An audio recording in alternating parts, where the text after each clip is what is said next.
Hello! Tu fais du sport, tu manges plutôt sain, mais en tout cas, il n'y a rien qui bouge sur la balance et tu ne maigris pas. Alors, si tu as plus de 30 ans, c'est pas dans ta tête, c'est pas un manque de volonté non plus, mais c'est que ton corps, il a évolué.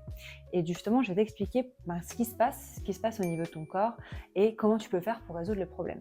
Déjà, numéro 1, ton métabolisme, il a changé. C'est quand on entend souvent dire souvent les anciens dire oui, voilà, avec le temps, c'est plus difficile de perdre du poids. C'est pas un mythe, c'est vrai. Ton corps, plus tu avances dans le temps, eh bien, plus il brûle moins de calories au repos. Activité équivalente, il brûle moins de calories. C'est un fait, c'est mathématique, c'est scientifique. Il y a même des études qui montrent que, eh bien, justement, tu perds, on va dire, 150, plus tu avances dans le temps, après 25-30 ans, et voilà, et plus tu avances, plus ça diminue, tu peux perdre jusqu'à 150 calories. Justement, ton corps brûle 150 calories de moins justement au repos. Donc 150 calories, ça paraît peu, mais bon, par contre, si tu fais une semaine, si tu le comptes sur une semaine, sur la journée, la semaine, le mois, l'année, ça commence à chiffrer et à aller vite. Donc là, déjà, c'est un fait. Ton métabolisme, il évolue, il faut adapter. Justement, comment faire pour contrer ça? Il y a une solution qui est géniale, et bien ça s'appelle la muscu. Donc la musculation, le renforcement musculaire, ça va te permettre justement de gagner du muscle, et plus tu as de muscle, plus ton corps va brûler de calories au repos. Donc ça va te permettre de contrebalancer justement ce qui t'arrive. Deuxième point, c'est certainement que tu manges pas stratégiquement. Tu manges sain, mais pas de manière stratégique. Et là, justement, souvent moi j'entends oui, je mange une salade à midi, je prends pas de dessert, je fais attention, mais il n'y a rien qui bouge. Oui, c'est ok. C'est ok. Mais parfois, le problème, il est un petit peu plus vicieux, on va dire. Donc souvent, c'est souvent qu'il y a un manque de protéines dans les assiettes, ça peut arriver, ou des grignotages un petit peu sains. Donc voilà, on mange quelques amandes par là, un carré de chocolat noir, 70% par là, plein de petits grignotages qui paraissent sains, mais qui, mis bout à bout, même si c'est sain, ça reste des calories. Oui. Donc forcément, justement, mis bout à bout, ça peut justement bloquer, freiner ta perte de poids. Il y a aussi les portions. Parfois, elles ne sont pas forcément adaptées à tes besoins ou mal réparties. Ou l'inverse, justement, parfois tu manges bien trop peu et bien ton corps il se met en mode survie et là c'est plus difficile de perdre du poids. Donc il y a des solutions qui sont simples pour ça. Déjà, avoir une source de protéines à chaque repas. Donc, même les collations, franchement, c'est pas parce que c'est une collation qu'on doit négliger les protéines, surtout quand on est une femme. Donc avoir une source de protéines. Pas négliger les féculents parce que les études prouvent que, contrairement à ce qu'on peut penser avec tout ce qui est régime cétogène, on enlève les glucides, en fait les repas les plus pertinents pour la perte de poids sont les repas qui sont composés des 3 macronutriments essentiels.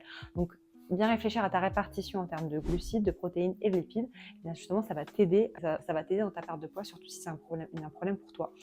Bien sûr, je te conseille aussi les aliments les plus bruts possibles. Et donc forcément, par opposition, limiter les aliments transformés, parce qu'on sous-estime bien évidemment la thermogénèse des aliments. Et aussi, sauter des repas, parfois, ça peut être dangereux. Bon, bien sûr, je précise que si tu es bien dans le cadre d'un jeûne intermittent, si ça te va très bien, c'est parfait.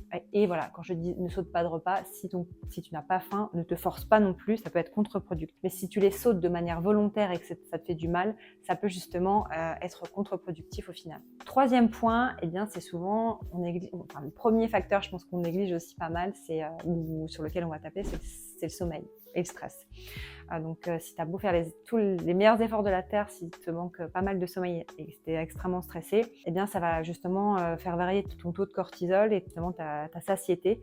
Et justement, quand on a un stress optimal et un gros taux de fatigue, on se dirige fréquemment vers des aliments qui sont assez sucrés, assez gras.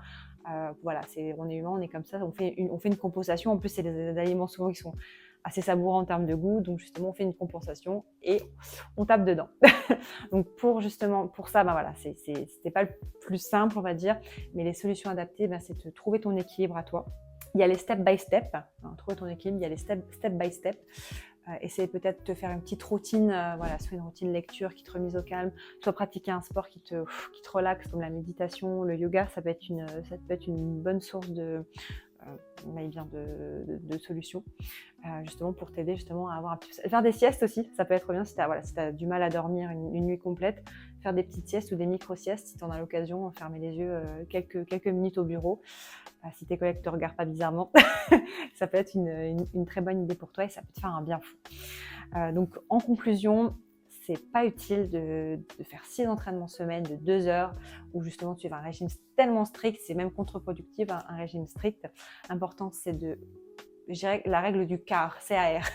Donc te comprendre comment ton corps réagit, ton toi interne, adapter portions, adapter ce qui te fait plaisir, adapter justement et être régulier. Même si ça prend du temps, reste régulier et tu vas voir que plus tu vas avancer, et bien, plus tu vas avoir des résultats.